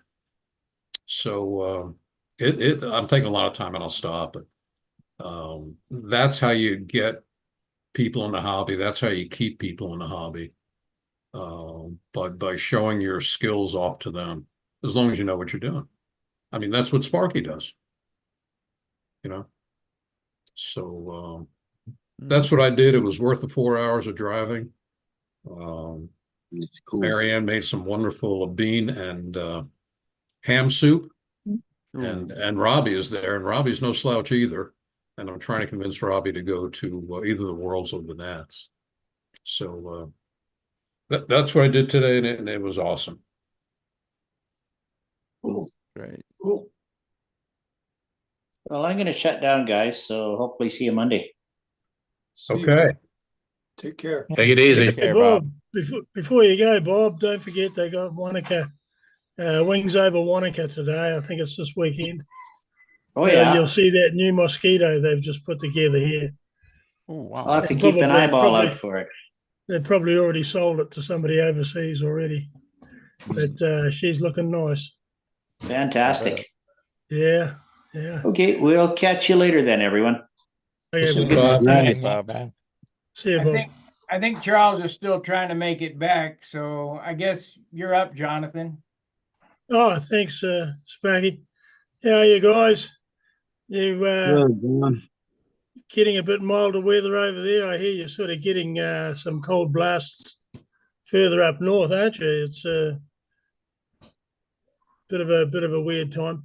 Oh, look, I apologise if you get any noise. By the way, we've got kids on the PlayStation next door going crazy. Did a bit of flying last week. Got a bit of flying to do tomorrow. Looking at the weather today, it's been a bit on and off. So we didn't bother today. Well, some of us did, some of us didn't. And I've been working on the Hurricane. I don't know whether I can't see who's there now. But anyway, look, I'll show you what I've done, where I'm up to. It's sort of starting to come together reasonably well now. I'll just unplug here. Excuse me while I point this thing at my navel and my forehead and up my nostril and everywhere else. Hang on, I'll get this thing sorted. There we go.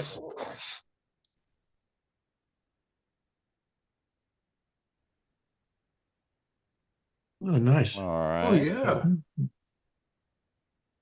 The air scoop underneath and everything. Yeah, see if I can make him big. I don't know if I can or not. Let's see. You're muted, Jonathan.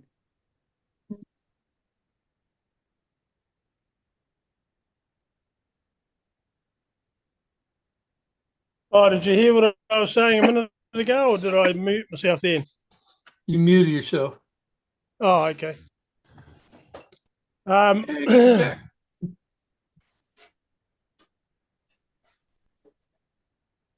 You muted yourself again, I think. Oh, have I? Oh, cool. There you Oh, no, go. you're You're good now. You're good.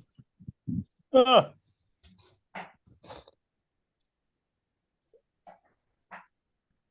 Okay, let's see it. That is good looking.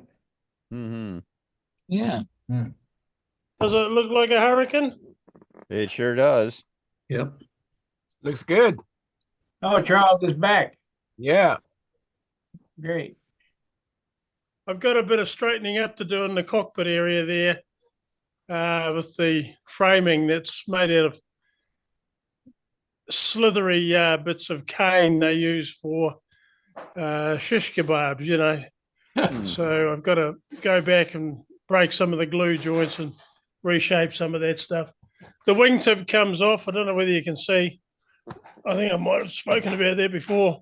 So I can fit the darn thing in the car. And the air scoop underneath will also be a temporary removal job for transport, so that it doesn't take up, quite so much room. And with a fairly big air scoop. Is that going to have a Merco 61 in it? Yeah, it's got your Merco 61 in it. It'll go well, I reckon. Hey, the weight's quite. Sorry, say again. Have you run it yet? No. Oh God, no. You can't. I can't believe it. No, I haven't. But you only had it'll run. It'll. What's the holes in the sheeting? Yeah, I wanted to ask him that too. What's with the holes in the sheeting? He did that to lighten it up. Lighten it up. Oh. He's frozen. It's cruising for about 53 ounces, and she's a big model. So cool. So I think it's going to be. It's going to go okay on a 12 or 13-inch prop. It'll perform reasonably well, I hope. Yeah, but lighting it up there, you're taking a lot of strength out of the airfoil. Yeah, well, it was getting to the stage where I could see it turning into a pork chop. So I decided to get rid of a bit of meat, and I took it out, which I've done before on a lot of my models. I've taken wood out where it doesn't matter, Sometimes you got to look hard to see where it's been taken out. Sometimes there's a little bit of a cost in terms of aesthetics. You can maybe go, oh yeah, I can see there's holes here, but it doesn't really matter all that much. And I think the silk will pull out over the top of this stuff quite well. And I haven't had any structural failures yet. That wing is very stiff. It's still very, very rigid. I put a couple of good big. I'm just going to butt in here. This plane that he's making is absolutely fantastic. He doesn't give himself enough praise, and it's a beautiful, beautiful plane. And I wish you could all see it in the flesh. Bye-bye. Oh, well, it's a very good support from an Aussie, isn't it? That's a good support. I guess so, from an Aussie, right? Yeah, right, from an Aussie, right? Yeah. She wants new carpet. Jonathan, show Steve the cross, how the holes are set up so that you still have that strength to the cross. You know how you have that cross, or you have that. Yes, yeah. Well, I'm very particular. When I go drilling holes, what I used to do was just take the shotgun approach and just, wherever they happen. But then I soon found out that it's not a good idea just to make a hole somewhere without thinking about it, because if you do get a failure or a hard landing, stuff will let go if it's in the wrong place. So I then started to think a bit more about it. I draw up a scheme now before I drill holes. I go, well, I think, mathematically we need a cross here and a triangle there and so on. So I think about it and I draw up a plan before I just go drilling holes. Okay. You mind showing them on the leading edge? Nobody will see you. Pattern. Yeah, nobody. Yeah. Do you want me to pick it up? Hang on. Yeah, if you could. I think that's the significance of what he's doing. Oh wow. So okay, can you see the? Yeah, we saw. Can you see the crosses going through here?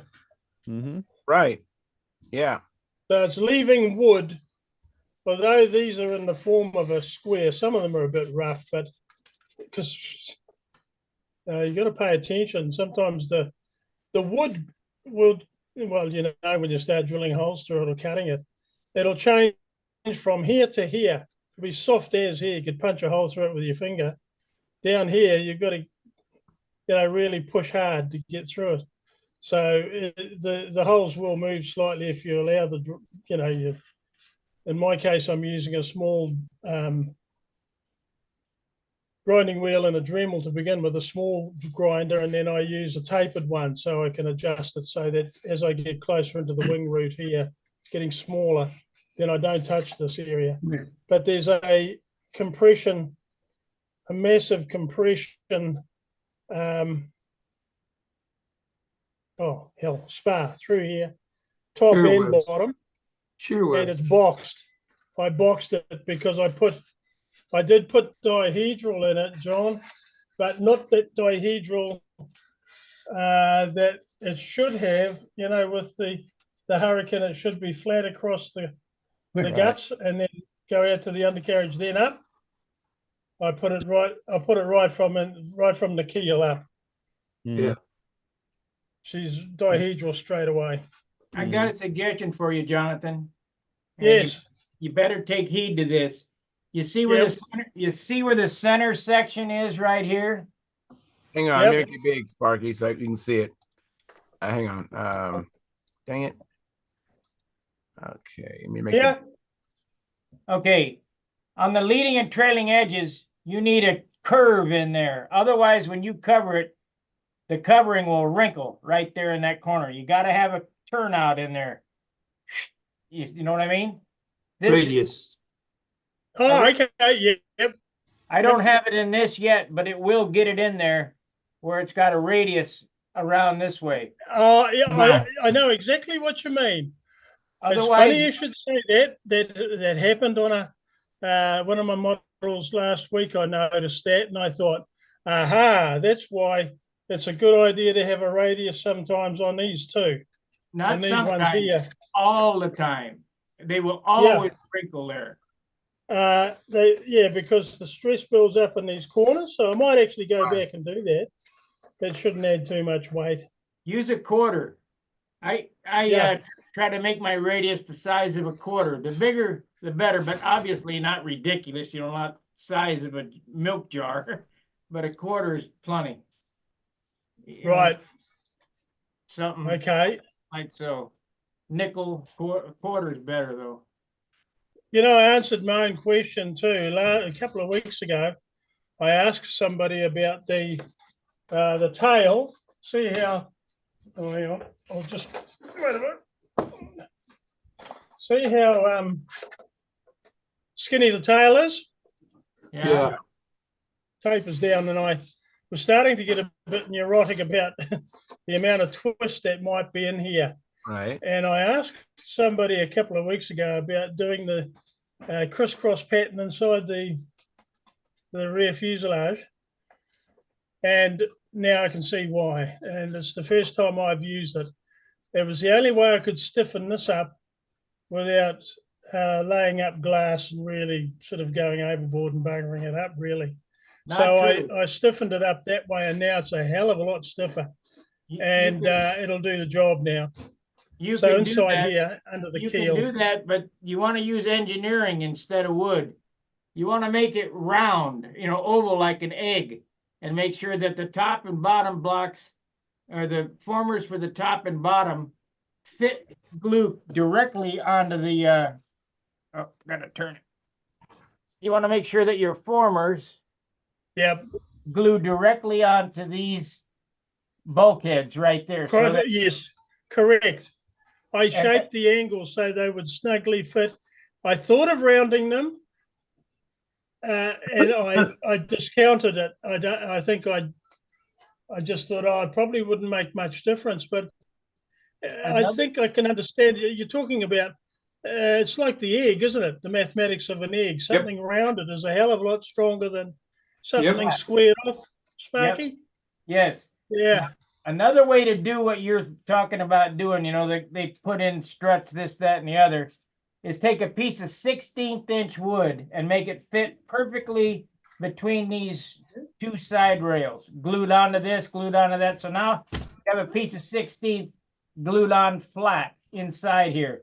Then take a Dremel tool and cut it all out between the formers, and that will lock that up too. But I don't use it up. I don't like using all that wood. I just make sure that everything fits together perfectly, top and bottom, and that egg. And then when you cover it, all the covering gives it its strength. And I got no rudder flutter or elevator flutter. No.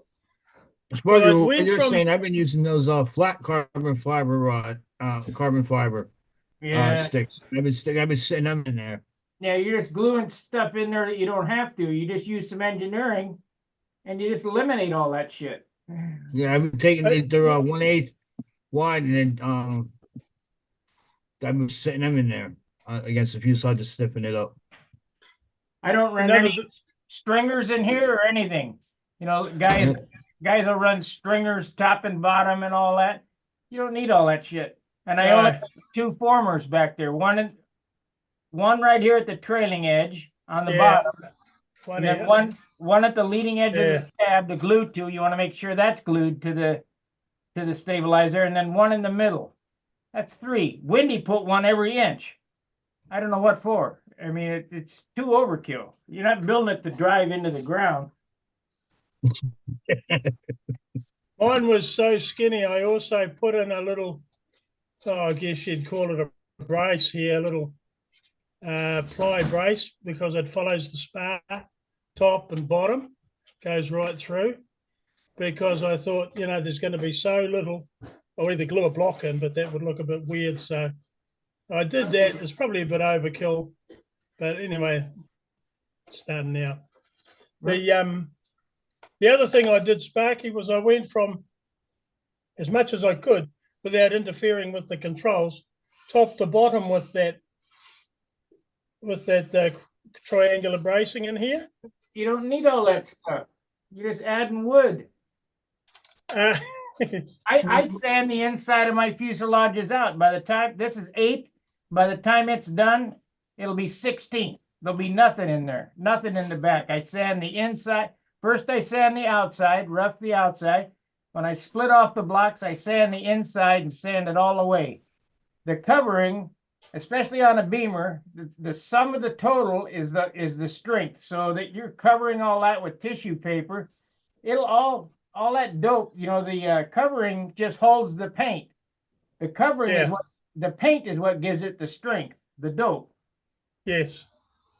So you don't need all that stuff inside there. I'm not a fan of all that crap. Right. Just like very good. So anyway, that's where I'm up to. So another week or two, it shouldn't be far away from putting it into the air. There's my push rod right there. It's aluminum tubing stuffed with balsa wood and 2 3/32 music wire ends. And then it's, of course, JB welded. But this is 6 grams. How much does a carbon fiber rod, just a rod? Oh, a hell of a lot more, yeah. Why did you fill it with balsa wood? So you can't bend it. Oh, okay. So the balsa wood goes through the whole length of it, Sparky? Yes. The balsa wood stuffed through the whole length, and then I take CA and drip it down in there. And this thing is as strong as a carbon fiber rod. And you don't need strength anyway. It's just pushing and pulling. But it's half the weight. Yeah.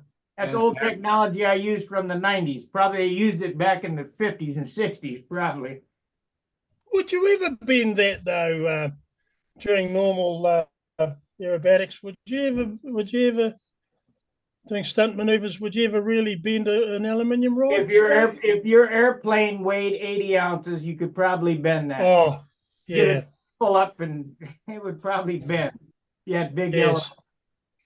Just like a profile, some of them guys put a 3/32 piece of music wire from the flap horn to the elevators, and then they got the bend and push rod. Well, if they just put a piece of sure, aluminum tubing over it, it wouldn't bend anymore.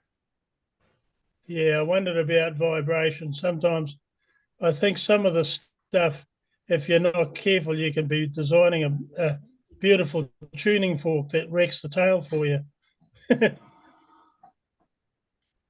But I have an airplane. It's a Continental. It has it's a half-inch wide, so it's the width of a profile at the leading edge of the stabilizer. I can go get it if you want to see. It's a half-inch. Okay. It's the weirdest thing ever, but it's really oval, and it's rigid as hell. And it's built just like this. That's the stress skin principle. Yeah, just use that egg. All you got to think about is nature. No, that's great. Well, thanks for the world with an egg. Thank you. Well, I think it looks awful nice, John. That's beautiful. Yes, definitely. Thanks. Yeah. Good job. That's good. What color scheme are you going to use, John? Nice. We had a dude during the Second World War called Sir Keith Park, and I was thinking of doing it in his colours. He used to fly around from one squadron, from one base to another, big and old or whatever and so on. And his own Hurricane. There's a famous painting of that somewhere. Yeah, and he was supposedly flying along one day and saw some bombers or something, so he wasn't allowed to, but he did. He engaged, apparently. Whether he shot anything down, it probably would have been unofficial anyway. But he had an interesting colour scheme. But no, I'm going to go with the grey and green, the later model sort of thing. I was even thinking, Gary, of putting Canon on, a couple of 20mm Canon, on it. But I'm still messing with that idea. I don't know. I like the grey and green. I like that colour scheme. Oh, shit. Oh, that's the dust. Yeah. I'll tell you what, I've got to the stage now, Sparky, where I've only got to get the tiniest whiff of that stuff and I'm off. I'm coughing my head off. Wear a mask. That's what I did. Well, I vacuum as I go now, and I try and do a lot of my sanding, John. I go outside in the wind, and I make sure I'm upwind. That helps a bit too. Right, guys. Well, that's me pretty much anyway. Well, thank you so much, Jonathan. That's awesome. I appreciate it. Thanks for your encouragement. I'm trying to save Jonathan from getting into the windy realm of adding extra shit he don't need. Yeah. Yeah, it can add up quick, Sparky, like you say. Yes, it can. Add up real fast. Like I say, a diet. Easy to put it on, but hard to take it off. Remember the paint diet too. You get 1 quart of paint, 1 quart of clear dope to do the whole model. That's 50%, half a quart for the base and half a quart for the top coat. That's all you get. Well, you know, I use spray cans of automotive lacquer. Oh, God. That's all I use. I haven't got any spray gear now at all. I just use that, and I find I can usually get pretty close to what I want. But I wouldn't get the finish you guys get with your spray gear and spraying dope. I mean, it's just beautiful. Yeah, the shine comes from sanding, not from paint. Yes, comes from the elbow. So if you're using automotive lacquer, if you're using like a duplicolor lacquer paint in a spray can, you can rub it to exactly the same finish that we get here. Yes. Just a lot of elbow. You can. I sort of try and spray the room full of paint and then sort of wave the airplane around in it. try and keep the paint as light as that's a light, absolutely as light as possible. That is a very light method. Spray paint. Yeah. Playing through the room. Oh, golly. Interesting technique. I have a comment. And I found. Hey, tell Sparky if he's still there. I found some paint with xylene in it, Sparky, the other day. Couldn't believe it. I thought of you when I saw that. I thought, bloody xylene. It's got xylene in it. I couldn't believe it. I had to. In fact, I'll take a photo of it and show you guys. Did you buy it? Yes. Too right, I did. That's it. When you're sanding, it'll make your hands tingle. I don't know how toxic that is, but I used it for years. I guess I'm crazy, but I ain't dead. Oh, well, I wondered why the budgie died and all the fish in the fish tank are upside down. Now I know. Your hands will buzz when you sand it. You can feel them buzzing. So wear gloves, I guess. Oh, God. Oh, God. Yeah, I have a comment from Ruben McBride. He's a member of our YouTube channel. Thank you so much, Ruben, for your support. Appreciate it. He says, Ruben said he sent a like. He gave us a like. Thank you very much, Ruben. Appreciate it. And that pretty much catches us all up. You know what? I'm going to end the live stream, but don't go away. I'm just going to end the live stream, and I want to just thank everybody for coming in. Appreciate it very much. Hopefully you have a chance to do some flying this weekend and or do some work in your shop and come back Monday and tell us all about it. So until